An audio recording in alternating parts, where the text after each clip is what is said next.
What's going on YouTube? It is your boy MrBaboon back with a reaction video. This time we're gonna be reacting to when nice people snapped in history. So we're gonna watch this, react to it. I think it should be a good video and everything. So, okay, next one. If you guys want to watch the video or check out the channel for yourself, make sure you guys do check the description down below. I will have the video and the channel link down below. If you guys want to check it out, you guys can. So, with that being said, ba-bang, ba-bang, ba-bang. The edge mentally is not just a modern thing. And here are 3 times it happened in being pushed over the edge mentally is not just a modern thing. And here are 3 times it happened in history with some pretty severe consequences. Number 1, Jean de Clisson. It's the year 1300, and a red-haired baby girl was born to a minor noble family in Brittany. Her parents named her Jean, and as they lean down to look at their adorable newborn baby, they smile and say, "Jackpot!" You see, Jean was a beautiful child, a very valuable asset in those days. So as soon as she was old enough, her parents eagerly married her off to a noble in exchange for a whole lot of land. Being just 12 years old, Jean probably had no idea what love was, so she just went along with the plan and quickly had 2 kids with this guy and accepted that this was probably what her life was going to be. But 14 years later, her husband unexpectedly dies, and as a 26-year-old single mother in the Middle Ages, she needs to find someone else to marry to take care of her and her kids. She was still very young, and according to historical accounts, still super hot, so she quickly marries a member of the Breton ruling family. But his family thinks their guy would be better off marrying someone a little richer, and so they get the Pope to quickly annul their marriage.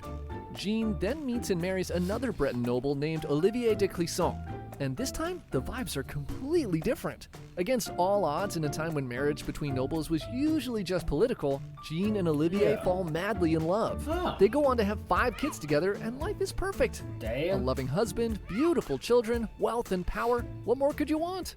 But everything changes in 1341 when the Duke of Brittany dies without leaving a clear heir, and the family feud over who gets to be the next duke spirals into a 30-year war called the Breton War of Succession.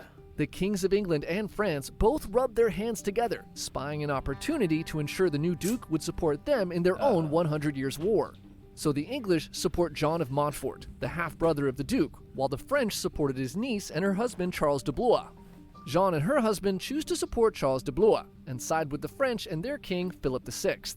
Fighting for the French, Olivier and his army recapture the lost city of Vannes, but the victory is short-lived and the English quickly take it back. Olivier and other commanders there are captured, and for some reason he's traded back to the French for a suspiciously small amount of money, and this makes the French start to believe he's a traitor. The Pope comes in and calls a timeout on the war in 1343, and in this brief truce, the king invites Olivier and other nobles from Breton to Paris to participate in a tournament to celebrate the newfound peace. Olivier thinks this is awesome and travels to France. But the second he steps onto French soil, he's arrested and taken prisoner. He's tried for treason and thrown into a dungeon to await his trial.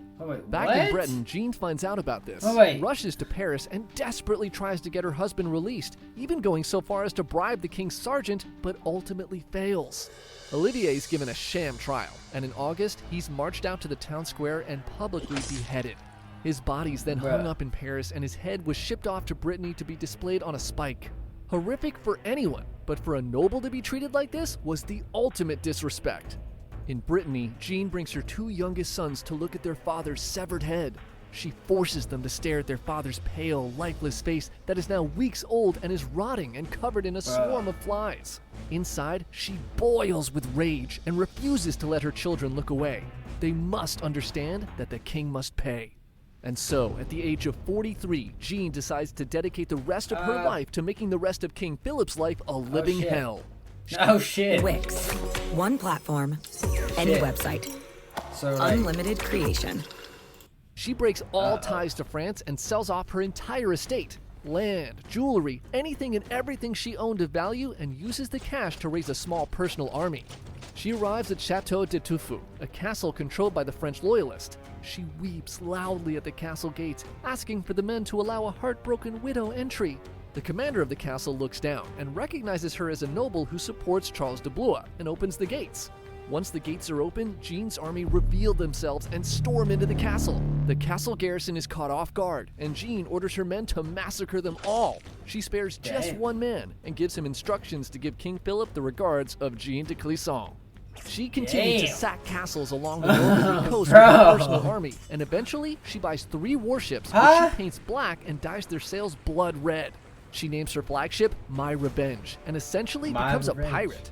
She carries with her a massive axe and begins terrorizing French merchant ships in the English Channel. Her tactics are brutal, as she's not so interested in looting. Her only goal is revenge on the French. The crew of every ship she targets is slaughtered, and she personally beheads every French nobleman she finds with her axe. Only one witness on each ship is left alive to tell the story of what had happened. As word of Jean and her Black Fleet gets back to the king, she becomes known as the Lioness of Brittany. Word of this crazy redhead with these black ships that's f***ing up French merchant ships gets back to the English, and they immediately recognize her as a valuable ally and begin funding her to keep up the good work. But Jean... Like, real fast, this is my first time ever hearing about this. Like... What? Jean's reign of terror couldn't last forever, and in 1348, the French Navy finally tracked down her fleet. In a brutal battle, her fleet is destroyed and her flagship is boarded. But when the soldiers look for Jean, she's already long gone. She had escaped in a tiny boat with some members of her crew. With no food or water, they floated helplessly for 6 days, and some crew members ultimately did not survive the escape. Finally, on the 7th day, Jean drifted onto English shores, half dead, but still alive enough to ruin King Philip VI's day. Upon landing in England, she was welcomed by King Edward III as a respected ally. With her ships and crew gone, she decides she had enough of the pirate life. 2 years later, her nemesis, King Philip VI, dies anyway, closing that chapter, and she meets and marries an English knight named Walter Bentley. They return to Brittany together, where she peacefully lived out the rest of her days, dying at the ripe age of 59. Which these days seems way too young, but for a mother of 7 in the 1300s who had also been, a freaking pirate, it was a pretty good run. Number 2, Jirozaemon. That is true. It's the end of the 17th century in Japan, and a wealthy charcoal dealer named Jirozaemon from the village of Sano is wandering around the bustling city of Edo. Running a successful business is tough, and Jiro needed some time off to recharge and thought the big city would be the best place to do just that. While walking around, he accidentally stumbles into the pleasure district of Yoshiwara. Whoops, how did that happen? And there, he finds himself surrounded by the most beautiful women who all smile at him as he passes by.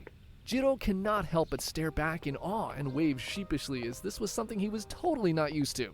You see, due to a case of smallpox he suffered as a child, his face was badly disfigured, and no woman back home would even look at him or give him the time of day. As he wanders around Yoshiwara, he spots a beautiful courtesan in the distance. He rushes over to get a better look, and she's hands down the most stunning woman he has ever seen. He follows her back to her establishment and learns her name is Yatsuhashi. She's an oiran, a courtesan of the highest class who only services nobles and the ultra-rich. As a successful businessman, Jiro had money, but merchants were on the lowest rung of the social ladder. Could he even have a shot to buy some time with this goddess of a woman? But to his surprise, Yatsuhashi smiles and accepts him. Now, it's important to note that at this time, the courtesans in this pleasure district had the right to turn away customers they didn't want to service. And so, for the first time in his life, Jiro seems to have found a woman who can look beyond his scarred face and see him for who he truly is. He instantly falls in love. Nothing in his life matters anymore, and he stays in Edo, spending all of his time with Yatsuhashi. He begins to shower her with the most extravagant gifts. No expense is too much for the love of his life. But back home in Sano, without him around, Jiro's charcoal business begins to fall apart. The company soon goes bankrupt, and his home and all of his land are sold off to pay his debts. Without any new money coming in from his business, and having already spent all the money he had on Yatsuhashi, Jiro finds himself penniless, but he can't stop wandering around Yoshiwara obsessively trying to catch his love when she's walking about. One day, Jiro finally manages to catch Yatsuhashi walking in a procession of courtesans, and he calls out to her. She ignores him, and in that moment, he comes to the painful realization that his relationship with her was strictly business. She never had any real feelings for him. She was just humoring him for his money. I poured my heart out, spent my fortune. I'd heard courtesans were not sincere, but I believed Yatsuhashi was different. How could I have been so stupid to trust her? The pain is unbearable. So on December 19th, 1696, Jiro finds Yatsuhashi again walking through Yoshiwara in a procession, and in a final attempt yells out to her, Please, could you just say one nice thing to me? I've lost everything because of you." Again, she ignores him and keeps walking. Finally recognizing he's truly lost everything, Jiro finally snaps. Uh-oh. "How dare you ignore me after all this, you ungrateful wretch!" And he chases her to a tea house. Yatsuhashi is quickly escorted inside, but Jiro barges his way in and draws a short sword. According to some stories, it's a named blade called the Kagotsurube. "You've humiliated me enough!" He shouts, and he rushes at Yatsuhashi, who's making her way up a staircase.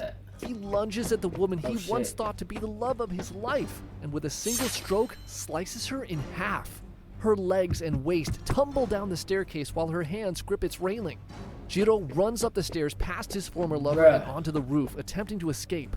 The commotion attracts the police, and neighbors try to hit him with long sticks to get him down, but he's swinging his sword like a madman. Eventually, someone throws a bucket of water on him, which causes him to slip and fall to the ground, where he's quickly captured and later sentenced to death. Number 3, Jeffrey Hudson. Bro, that is also the first time I heard about that. Like, what the fuck? Like, I mean, this whole shit was crazy. I did not even hear about this until just now. Like, absolutely crazy. Like, and then this whole thing right here was, like, I did not expect any of that. Didn't expect any of this to go, like, wow. It's 1619, and in the small town of Oakham, England, a boy named Jeffrey Hudson's born. While for the most part he looks like a completely normal newborn, his parents soon begin suspecting something is very wrong. Time passes, and he learns to crawl, to walk, and to talk, but he never grows any taller than his birth height. At 3, he's still just 19 inches tall. Now, back in the 1600s, little people were considered barely above animals, and Jeffrey's father was well aware of this. Looking at his tiny boy running around, he could only see an incredibly difficult life in store for him.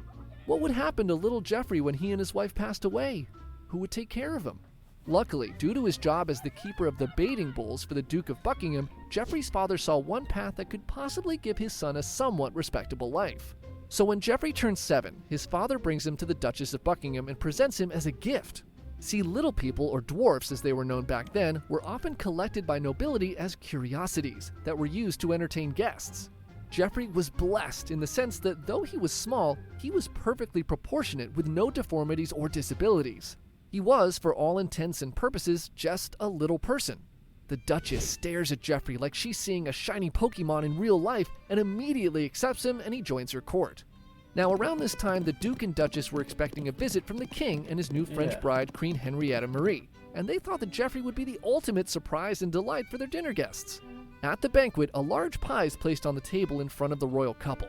The Queen stares at the pie, wondering what surprise might be hiding inside, when suddenly, on command, Jeffrey, dressed in a tiny suit of armor, bursts from the pie crust and starts aggressively dueling an invisible opponent with his tiny sword. The Queen finds this hilarious. How is someone this small even real? She must have him. And so the Duchess gives Jeffrey to the Queen, and he travels back with her to London. Jeffrey joins the Queen's collection of oddities and quickly becomes her favorite. She makes sure he has the best food and accommodations. He gets the formal education of a noble and servants that he can call upon for whatever he needs. Somehow, against all odds, being tiny was not the curse he thought, and miraculously it's brought him a wonderful life. He develops a deep affection for his queen and works hard to put on the best acts he can for her guests.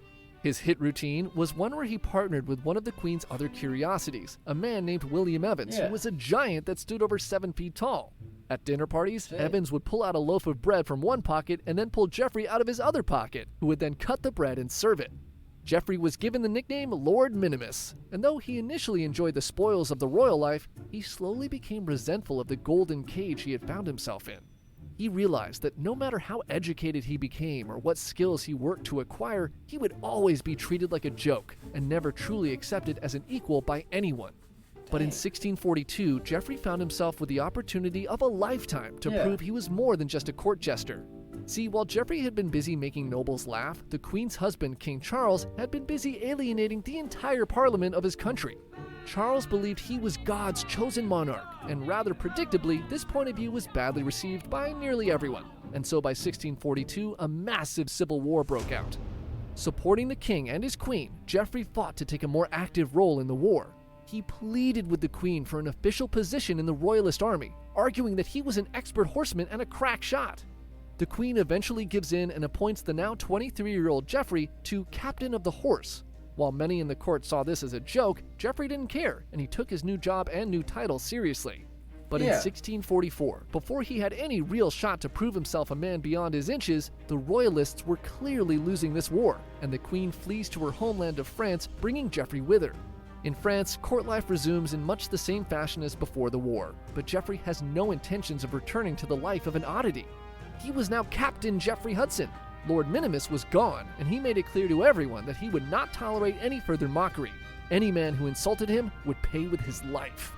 A man named Charles Crofts thinks that Geoffrey's declaration of dignity is all an act and bursts out laughing.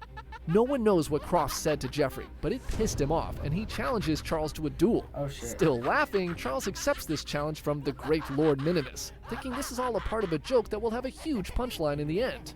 But Geoffrey was not f***ing around at all. The date of the duel is set for October, and it would be conducted with pistols on horseback. On the day of the duel, when it came time for weapons to be presented, Geoffrey pulls out his tiny custom pistol.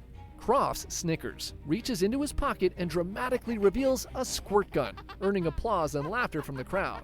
But Geoffrey was done being laughed at. He tightened his grip on his pistol and orders for Crofts to be handed a real gun. Crofts is quickly outfitted with his own pistol and was like, "Wait, are you for real?"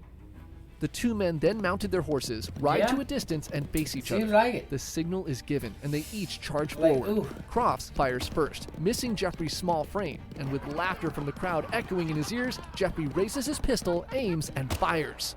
His bullet strikes Crofts in the middle of his forehead and sends him toppling backward off his horse, dead before he hits the ground. Bro, that's like not funny at all.